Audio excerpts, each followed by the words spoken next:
이슈토크입니다. 부산 해상관광 교통수단 도입을 위한 연구 용역이 마무리가 되면서 부산 앞바다에서도 해상택시와 해상버스를 볼 수 있을 전망입니다. 새로 도입될 해상관광 교통수단이 국제관광도시 부산의 킬러 콘텐츠가 될 수 있을지 관심이 집중되고 있는 상황인데요. 이번 용역을 진행한 한국해양대 김길수 교수와 함께 부산 해상관광 교통수단 도입의 타당성 그리고 운영 방안 등에 대해서 이야기 나눠보도록 하겠습니다. 안녕하십니까? 안녕하세요. 반갑습니다. 네, 반갑습니다. 오늘은 부산의 해상관광 교통수단에 대한 이야기를 나눠보도록 할 텐데요. 일단 이번 부산 해상관광 교통수단 도입을 위한 연구 용역이 진행이 됐습니다. 이 연구 용역의 배경 그리고 목적은 무엇이었는지 자세한 이야기 전에 말씀 부탁드립니다. 예, 이 연구 용역은 지난 4월부터 시작을 해가지고 어제부로 끝이 났습니다. 부산시에서는 부산 바다를 운항하는 해상교통수단이 새로운 해상교통수단이 필요하다 하는 그런 이제 취지에서 이 용역을 저희들에게 발주를 했고요. 이번에 도입하려고 하는 해상교통수단은 수륙 양용버스, 첫 번째가 수륙 양용버스, 두 번째가 해상버스, 세 번째가 해상택시 그렇습니다. 그래서 그 세 가지 각각에 대해서 도입의 타당성을 저희들이 검토를 하고 노선도 제시하고 또 해결해야 될 법적 과제, 제도적 문제 이런 것들을 부산시에 제시를 했습니다. 네, 아마 많은 시민분들이 그냥 이렇게 용어만 들으면 궁금해하실 것 같은데 이 수륙 양용 버스, 해상 버스, 해상 택시 각각 이 세 가지가 구체적으로 어떻게 좀 다른 겁니까? 예, 그렇죠. 그냥 듣기에는 다 비슷한 것 같은데 수륙 양용 버스는 글자 그대로 육지에서 바다로 버스가 바로 들어갈 수 있는 새로운 교통수단입니다. 이 수륙 양용 버스를 만드는 회사가 우리나라에 하나 있는데요. 부산의 기장군에 있습니다.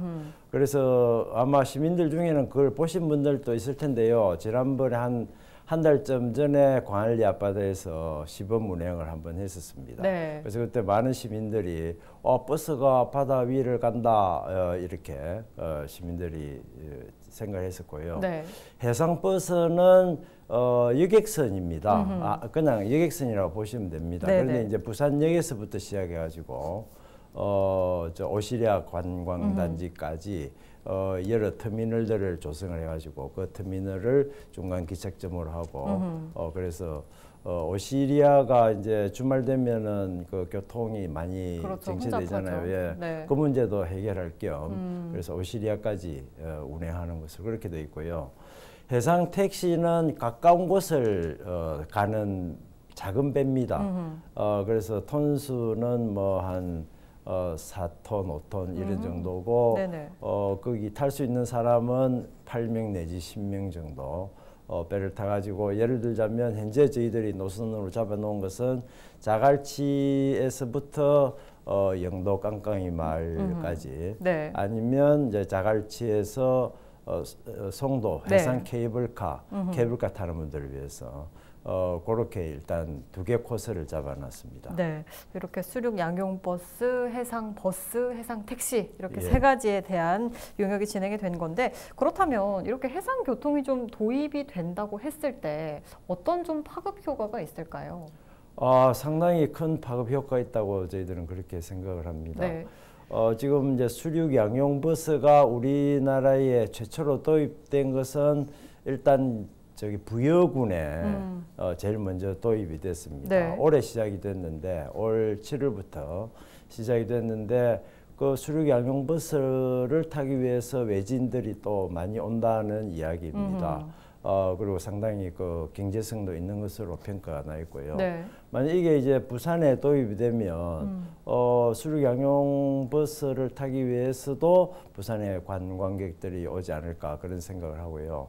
그다음에 이제 해상 버스 같은 경우에는 부산역에 내리는 분들이 부산역에서 그 오버브리지만 이렇게 지나면은 바로 거기서 해상버스를 타고 자기가 가고 싶은 것 아마 주로 센텀 지역이 되겠고 오시리아도 될 수 있겠는데 거기까지 육상의 비용보다 조금 비싼 비용이지만 시간은 조금 절약되는 그런 형태로 운항이 되니까 많은 관광객들이 그것만 타기 위해서 오는 경우도 아마 있을 거다 이렇게 생각이 들고요. 해상 택시는 이제 그걸 타면은 가까운 데까지 가면서 또 배도 타보고 또 바다에서 또 육지를 한번 바라보는 그래서 도시 경관을 보는 네. 그런 재미도 있을 것이라 생각이 듭니다. 네, 그러니까 조금 다른 지역에는 없는, 그러니까 부여군에 있긴 있지만 많이 없는 특별한 이 관광 콘텐츠 하나로 자리매김을 하게 되면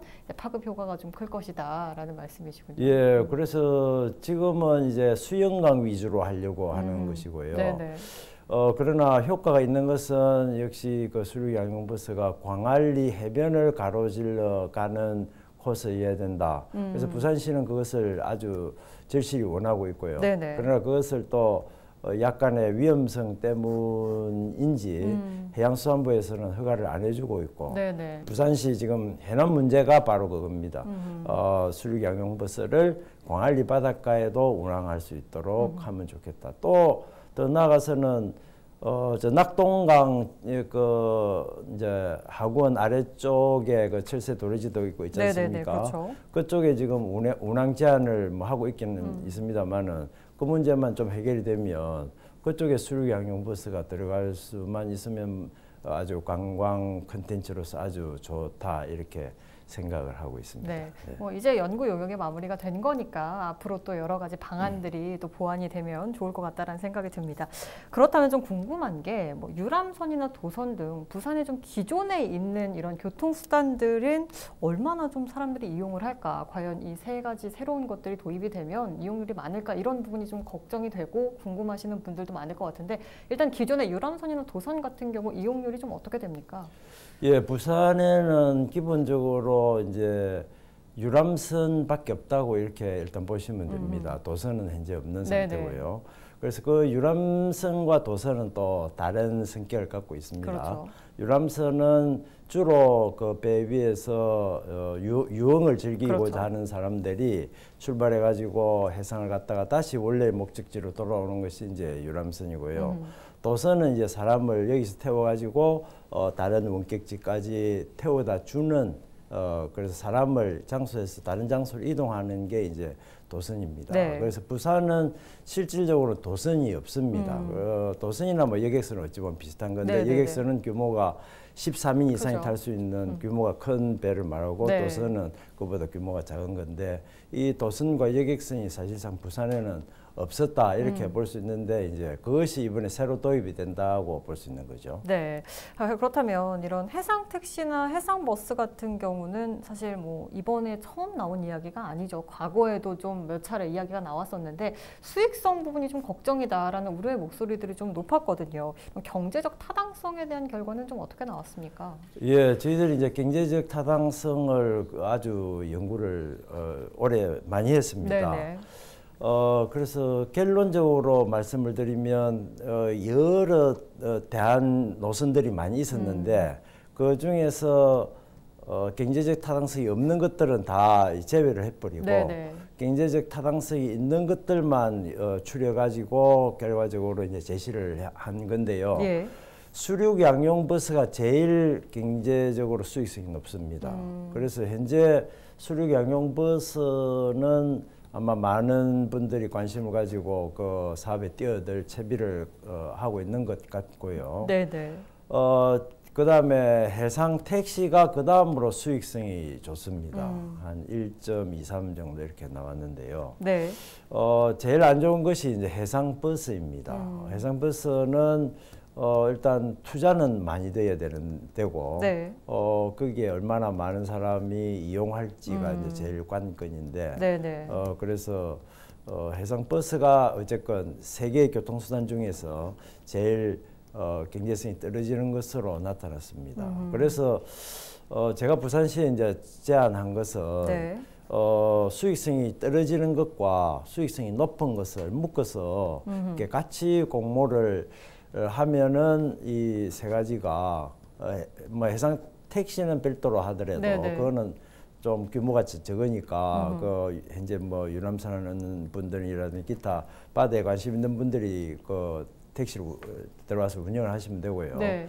그 해상버스하고 수륙양용버스는 서로 수익성이 극과 극이니까 그 두 개를 묶으면 이게 일종의 그 균형적인 효과가 나지 않겠냐. 그래서 둘 다 부산 바닷가에 취항을 할 수 있지 않겠냐. 일단 그렇게 제안을 해놓은 상태입니다. 네, 너무 둘의 수익성 차이가 많이 나니까 이걸 함께 공모를 하면 조금 더 균형적이게 발전할 수 있지 않을까라는 말씀이셨습니다. 그렇다면 해상교통 같은 경우 사실은 뭐 접근성이 조금 뭐 취약하다, 교통 간에 좀 단절이 좀 심하다. 거기에 많이 지적이 됐었습니다. 네, 그런 문제점들이 많이 이야기가 나왔었는데 뭐 육상 교통수단이랑 좀 연계한다는 방안이라든지 이런 대책이 좀 필요할 것 같습니다. 어떻습니까? 예, 그래서 이제 육상 교통수단과 연계될 수 있는 곳을 저희들이 엄청 찾았고요.